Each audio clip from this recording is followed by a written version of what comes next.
Дорогие друзья, всем привет, и вы снова на канале «Смотри и знай». Задумывались ли вы когда-нибудь о том, почему заставляющий нас плакать продукт все еще остается таким популярным? За многие столетия появилось множество аналогов луку, но люди до сих пор не отказались от его употребления.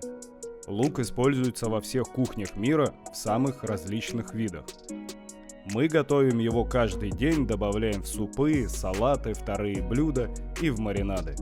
Но неспроста же люди стали так активно употреблять этот горький продукт на каждодневной основе. Репчатый лук представляет собой целую кладезь полезных веществ. Витамины группы В и С, йод, магний, калий, фосфор и множество других являются незаменимыми ферментами для человеческого организма. Именно поэтому лук должен входить в наш с вами ежедневный рацион питания. Давайте теперь чуть подробнее рассмотрим, от каких недугов способен помочь лук. В ходе долгих клинических исследований ученые изучали пользу репчатого лука и пришли к заключению о том, что постоянное употребление этого овоща способствует снижению рака толстой кишки, яичников и ротовой полости. Обилие антиоксидантов в составе лука предотвращает поражение клеток организма раком.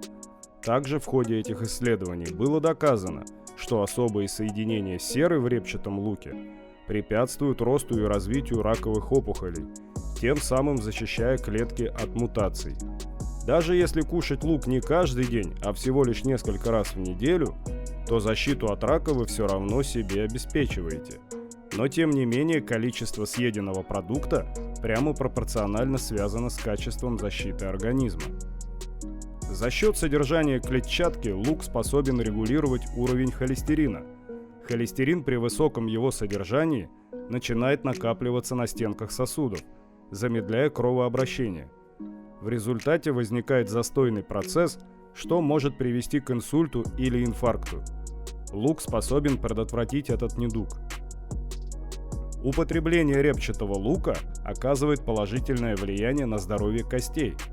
Продукт помогает повысить минеральную плотность костной ткани, что значительно снижает риск переломов. Исследования, проведенные в Университете Южной Каролины, доказали, что в результате потребления репчатого лука плотность костной ткани у женщин увеличивается. Женщины, потреблявшие лук хотя бы один раз в день, увеличили плотность своих костей на 5%, чем представительницы слабого пола, потреблявшие этот продукт меньше одного раза в месяц. Исследователи пришли к выводу, потребляя лук, женщины снижают риск перелома шейки бедра на 20%. Также для женщин очень полезно употребление лука для нормализации гормонального фона. У женского пола гормоны активно меняются практически на протяжении всей жизни, поэтому нужно активно снабжать их полезными веществами. Такие вещества в огромном количестве содержит лук. Они также оказывают положительный эффект на возможности репродуктивной системы, так как в нем содержится большое количество витамина В9. Но для мужчин этот продукт будет не менее полезным. Положительный эффект будет оказан на репродуктивные функции организма. После долгих исследований было доказано, что при регулярном употреблении лука у мужчин наблюдается улучшение потенции. Вещества, которые входят в состав продукта, помогают улучшить генетический материал, сделать сперматозоиды более подвижными. Такое явление называется фертильностью. В Иране ученые проводили исследования, в ходе которых выяснили, что употребление лука в течение 20 дней способствует увеличению концентрации спермы, жизнеспособности и подвижности сперматозоидов у мужчин. Лук является отличным противовоспалительным средством. Употребляя этот продукт, вы поможете себе облегчить такие воспалительные процессы, как артрит и астма. Ферменты, содержащиеся в луке, способны противостоять вредным бактериям, которые ухудшают боль и отек организма. Репчатый лук помогает уничтожить паразитов, которые развиваются в нашем кишечнике. Они называются глистами. Вещества, входящие в состав лука, оказывают губительное воздействие на них, что позволяет избавиться от подобного заболевания. Многие, скорее всего, зададутся вопросом, в каком же виде полезнее употреблять лук и как повысить его полезные свойства. Ответить на этот вопрос довольно трудно, потому что при каждой термической обработке какая-то часть полезных свойств теряется, но при этом какая-то обязательно остается. Лук, добавленный в суп или холодец, все полезные ферменты отдает бульону. Некоторые из них теряются под воздействием тепла. Но в некоторых народных рецептах говорится о том, что такой луковый бульон поможет справиться с насморком или гайморитом. Следовательно, даже вареный лук принесет пользу вашему организму.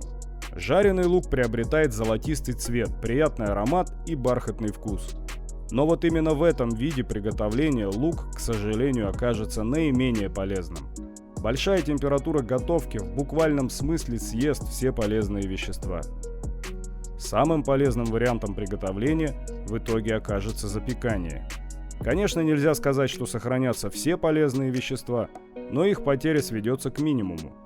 Такое явление обуславливается тем, что при запекании лук готовится не в масле, а в собственном соку, поэтому и сохраняет большое количество витаминов.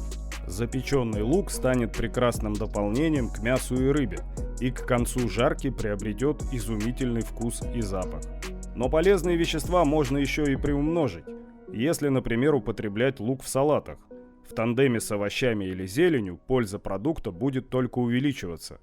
Соответственно, при употреблении в сыром виде потери полезных ферментов вообще не будет. Но не стоит забывать, что лук также может нанести вред нашему организму. Все-таки вкус у продукта очень специфичный, поэтому сырой лук не стоит употреблять в очень больших количествах, так как он может навредить слизистой желудка. Так, при определенных заболеваниях стоит с осторожностью относиться к этому продукту. Если у вас имеются заболевания почек или бронхиальная астма, то количество потребляемого овоща стоит ограничивать. А вот при язве и гастрите лучше и вовсе воздержаться от лука, так как это может привести к обострению болезни. Но и из этой ситуации можно найти выход. Например, если белый, красный или желтый лук причиняют некоторый дискомфорт организму, тогда стоит попробовать другие виды продукта, такие как лук-порей или шалот. Эти сорта вызывают, как правило, меньше проблем с пищеварением, а вот вкусовые качества приготовленных блюд практически не изменятся. А дальше вы сами для себя решаете, употреблять этот продукт в пищу или лучше воздержаться. А на сегодня это все. С вами был канал Смотри и Знай. Всем здоровья и до новых встреч!